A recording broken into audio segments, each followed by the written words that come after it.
Well, I guess it's been the same headlines in Canada. How would you describe the public debate?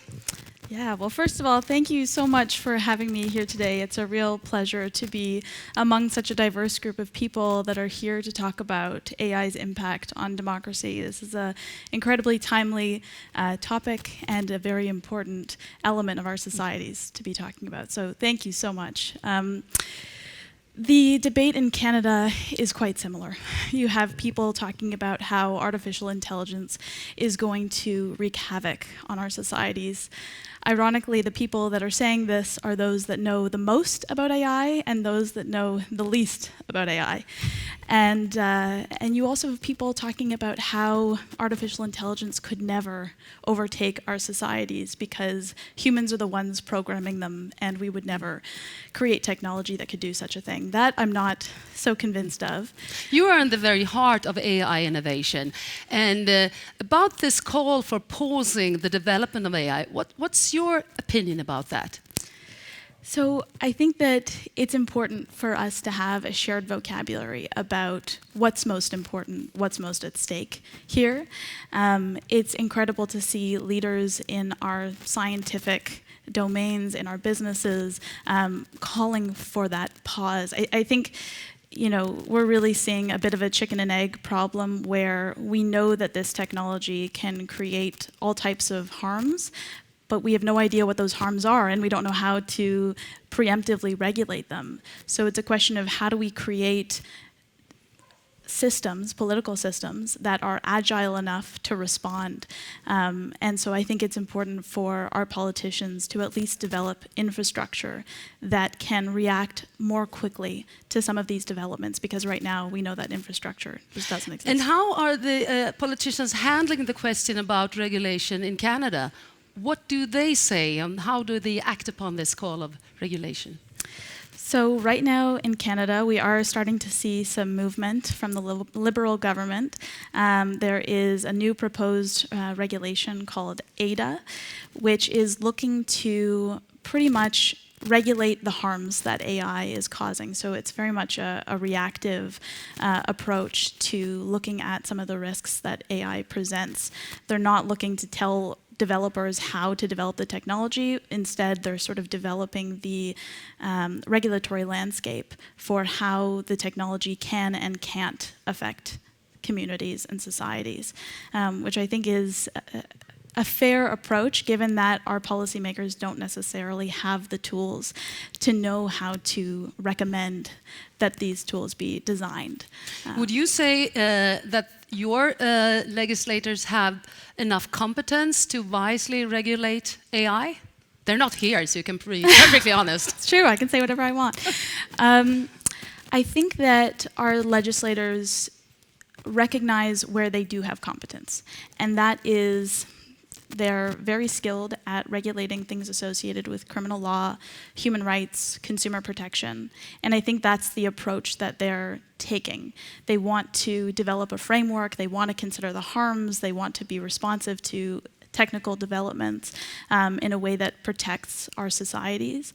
But no, they don't have the technical skills to necessarily be more proactive or to do launch meaningful investigations into the way that this technology works. So in the Canadian context, they are looking at developing expert advisory committees that would assist the minister in the enforcement of these regulations and keeping the regulations up to date as well. So there are steps being taken to make sure that even though the government doesn't currently have that technical capacity, they can outsource it and include it in the process.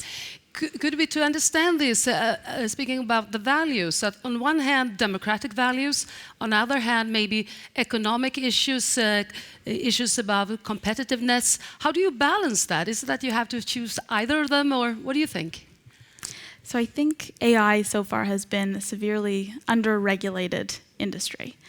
And in our democratic society, the vast majority of industries are extensively regulated for very good reasons. So for example, if you were an investment banker, you can't invest personally in the same companies you invest in professionally. If you're a lawyer, you have to pass the bar exam to be able to practice. If you want to put a drug onto the market, it has to have FDA approvals. So these are just a handful of examples of regulations that we have to make sure that there is consumer trust in the marketplace. And that's what allows for a functioning marketplace as well. So when people talk about how regulation is going to spell the end of artificial intelligence, I think that's the wrong way to look at it. AI is finally reaching a level where we can treat this as a proper industry in our economies, and therefore we should be regulating it as such. Canada as a country is often described as being in the forefront when it comes to maybe the way you discuss the strategies around AI and possibilities around AI. Why do you think that's a fact, if you agree upon it like being a fact?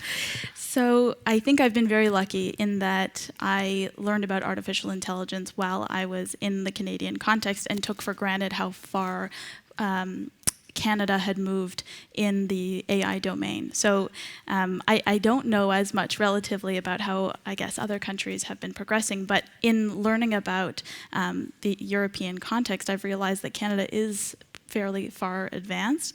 And I think the reason for that is Canada had the first artificial intelligence strategy of any country in the world, which it had developed in 2017. Where they invested around $125 million in these 3 sister AI research institutes, one of them being Mila, where I work. And that money was really meant to crystallize Canada as a hub of AI research. And that is what allowed interest among private sector, among just international funding more generally in the domain of artificial intelligence to come into Canada. Canada has also recognized how important it is to instill values of responsible AI in that ecosystem so that its businesses could become strong and trusted in the domain as well. And so Canada has really generated a lot of momentum in AI development and is currently developing the regulatory infrastructure to continue to support that type of momentum. And forward. speaking about responsible AI, I know that Mila pioneered in this area already in 2018. How would you say, what kind of needs did Mila identify? Why were you so early? So I think this speaks to our leadership. Mila was founded by, in part, Yoshua Bengio, who's the scientific director. He's considered a pioneer of deep learning. And he saw many of his colleagues moving into industry where the incentives were very different than the incentives that exist in the academic space. And because of those incentives, a lot of the AI research was moving in areas that he wasn't happy and comfortable with. And so, what could that be? Incentives that prioritize profit and collecting as much data as possible and being as extractive as possible in that process and creating products that don't necessarily serve humanity in ways that others might.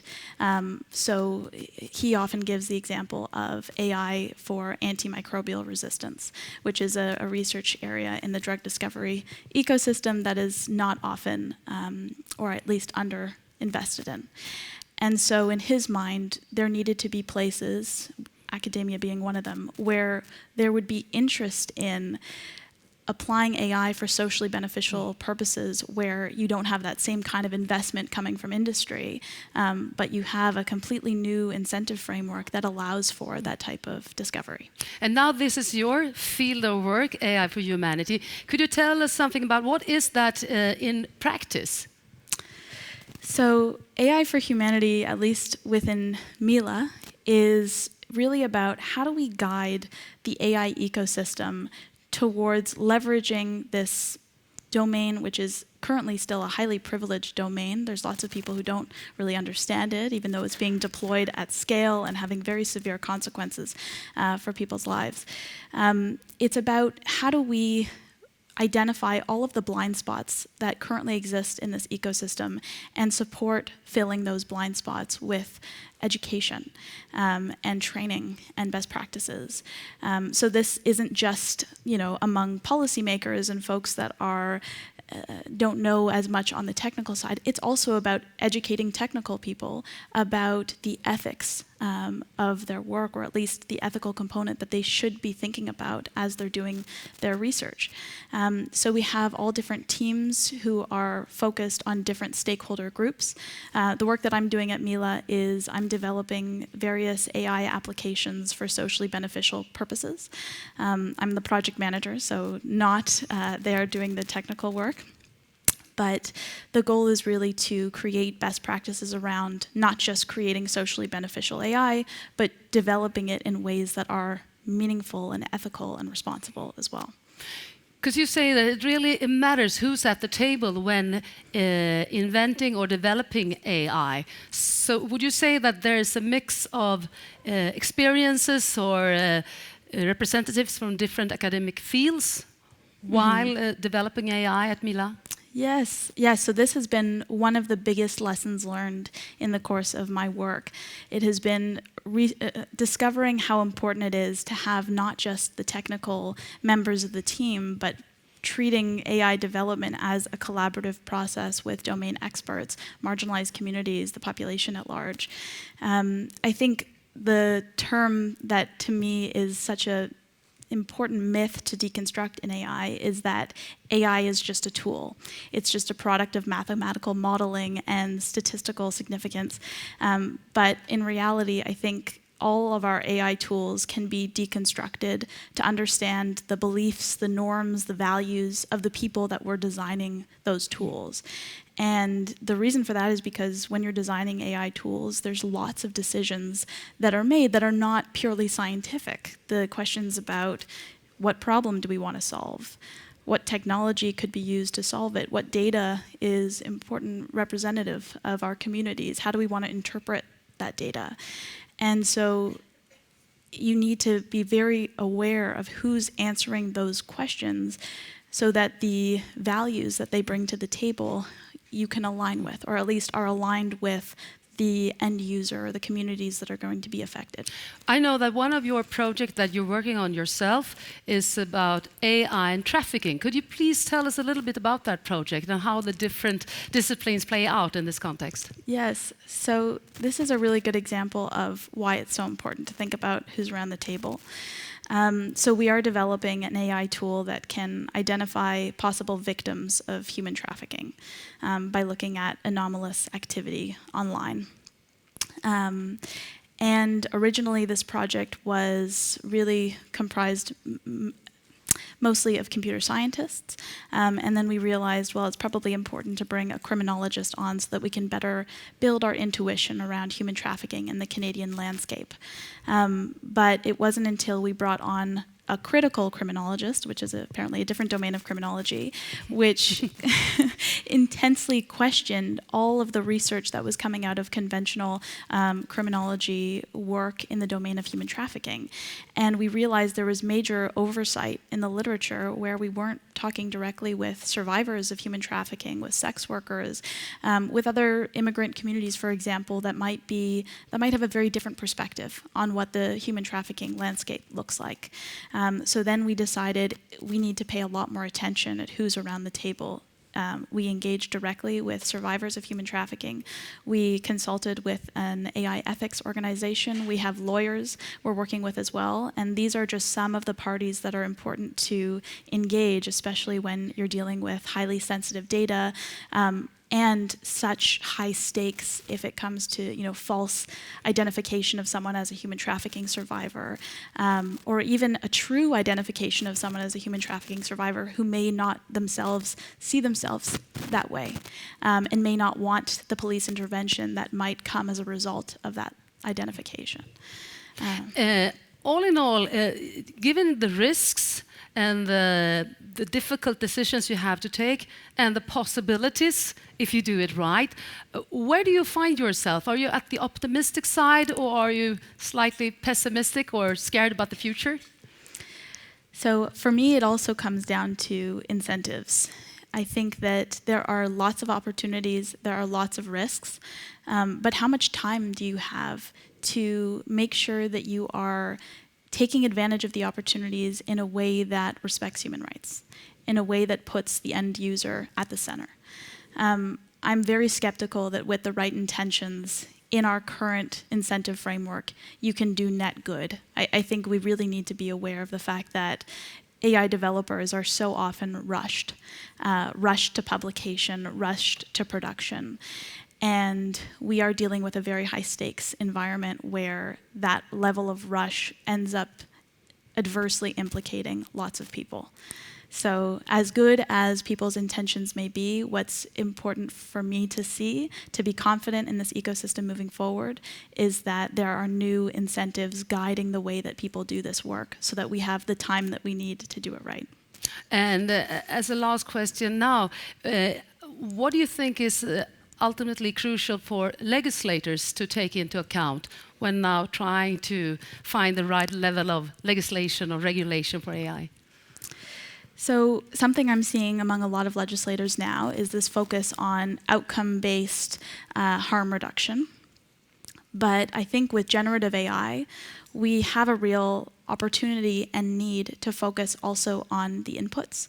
A lot of the data that's being collected for generative AI models is copyrighted, patented data. It's whether that's written documents, whether that's artwork, whether it's people's voices. I think legislators need to be thinking a lot more about what does it mean for people to have autonomy over their data, for them to consent to that data being taken, given credit, and properly compensated. Thank you so much, Allison. You'll be back and we talk later on tomorrow. Thank you. Thank you so much.